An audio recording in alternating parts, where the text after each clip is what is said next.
Price Lord. இன்னைக்கு நம்மளுடைய daily கிரீட வசனம் ஆதியாகமம் 24ஆம் அதிகாரம் 16ஆம் வசனம். அந்த பெண் மகா ரூபவதியும் புருஷனை அறியாத கன்னிகையுமாய் இருந்தால் அவள் துறவில் இறங்கி தன் குடத்தை நிரப்பிக்கொண்டு ஏறி வந்தாள். இங்க பாத்தீங்கன்னா பெண் அப்படின்னு சொல்றது பெண்களை மட்டும் குறிக்கிறதா என்னுடைய இருதயத்துல பேசப்படல.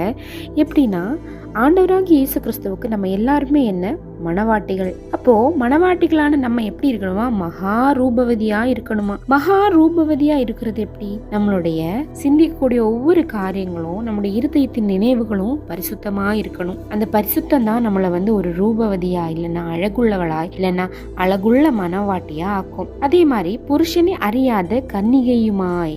அப்போ மாம்ச இச்சைகள்ல இருந்து விலகி ஒரு கன்னி எப்படியாய் பரிசுத்தமாய் வாழுவாளோ அதே போல வாழணும். அது மட்டும் இல்லாம பாத்தீங்கன்னா ரூபவதின்னு சொல்லி ஆண்டவர் நம்முடைய யோசனைகள்ல உள்ள பரிசுத்தத்தை பத்தி பேசியிருக்கிறாரு. புருஷனை அறியாத கன்னிகை அப்படின்னு சொல்லி நம்மளோட மாம்ச இச்சை இல்லாத சரீர பரிசுத்தத்தை பத்தி பேசியிருக்கிறாரு. அவள் துறவில் இறங்கி தன் குடத்தை நிரப்பிக்கொண்டு ஏறி வந்தாள்.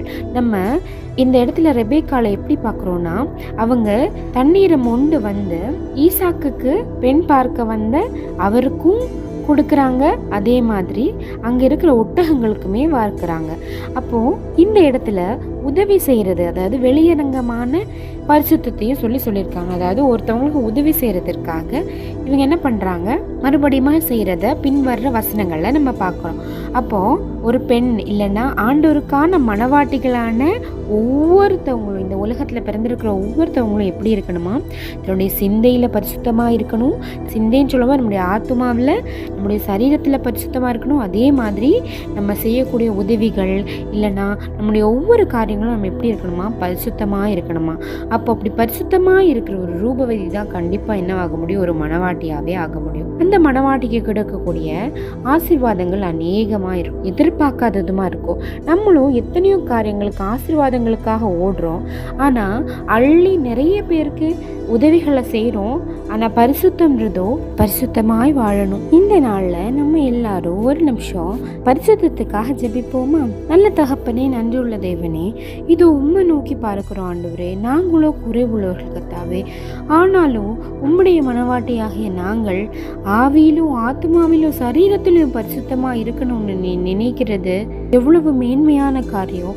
அதற்கான பாத்திரர்கள் அல்ல ஆண்டவரே நாங்கள், ஆனாலும் எங்களை அப்படிப்பட்ட பாத்திரங்களாய் மாற்றுங்க கர்த்தாவே.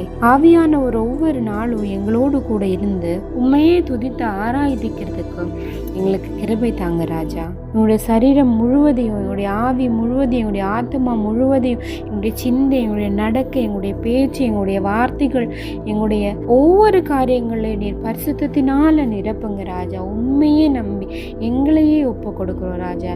எங்களை பரிசுத்த மணவாட்டிகளாய் மாற்றி அப்பா நீர் வரும்போது உமக்கேற்ற மணவாட்டிகளாய் நாங்கள் ஆயத்தமாக இருக்க கிருபை செய்யுங்க ராஜா. எங்களையே முழுமையை சமர்ப்பிக்கிறோம் ராஜா. நீர் பொருட்படுத்துங்க, வழி நடத்துங்க. இயேசுவின் மூலம் ஜெபிக்கிறோம் நல்ல பிதாவே, ஆமென்.